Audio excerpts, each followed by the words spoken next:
Skor SNBT-nya rendah banget, tapi bisa masuk top PTN. Emang bisa ya? Bisa dong. Gimana sih caranya? Kita bakal bahas di video kali ini.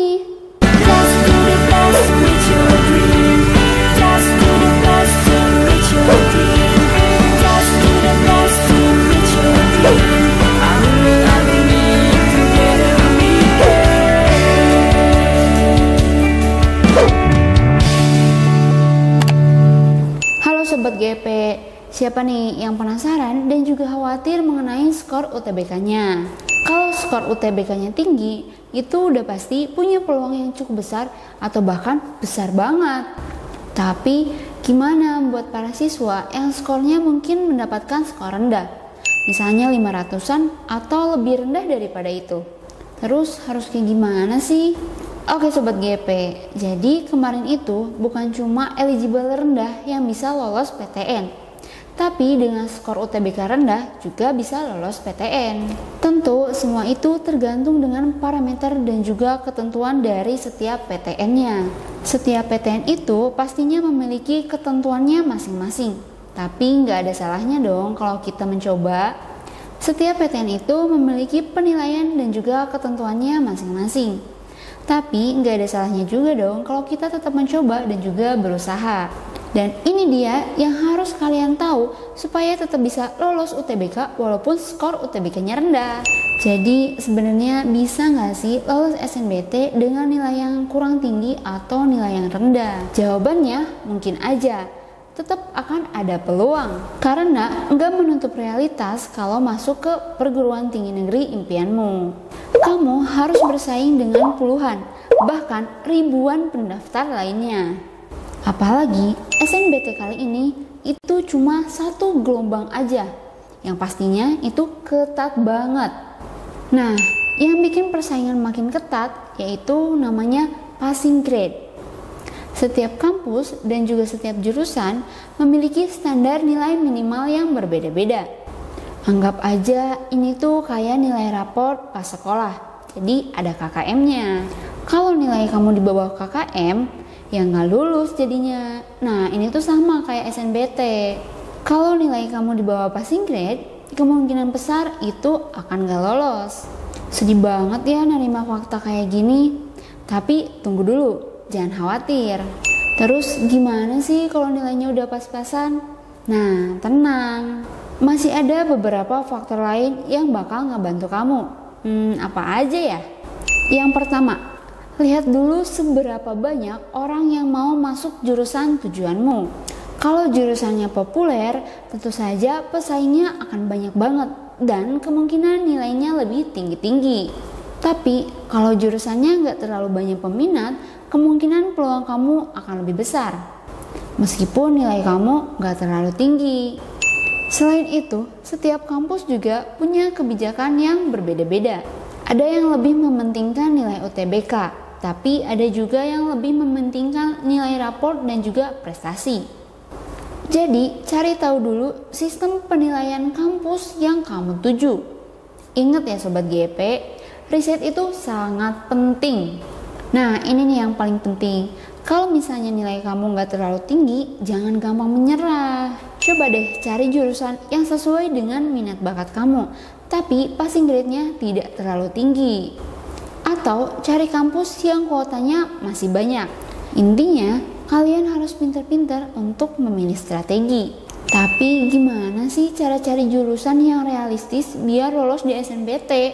Gini Sobat GP, jangan cuma memilih jurusan karena mengikuti teman-temanmu. Pilih jurusan sesuai dengan minat dan juga bakat kamu. Nah, terus gimana sih cara milih jurusan yang realistis? Simak video ini ya. Yang pertama, yaitu kenali dulu diri sendiri. Coba kamu tanya pada diri kamu sendiri. Apa yang paling kamu suka dan apa yang mata pelajaran yang paling kamu suka. Terus, nilai yang paling bagus itu di pelajaran apa selama sekolah?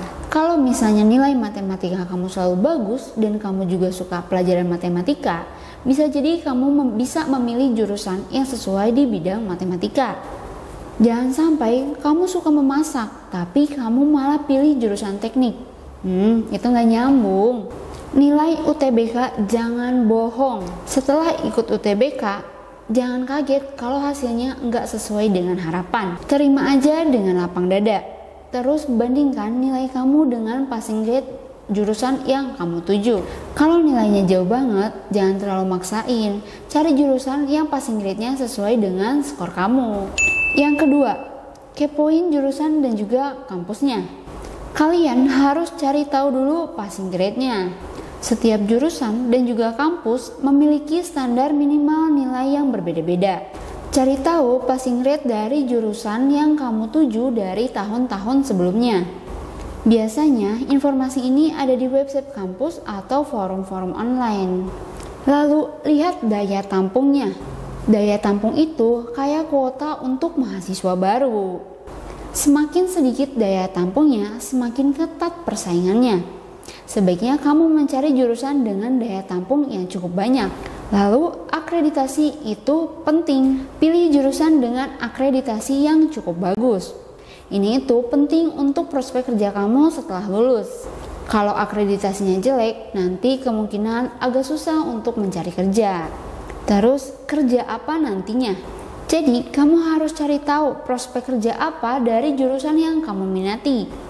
Apakah jurusan itu banyak dicari di dunia kerja? Apakah gajinya cukup lumayan?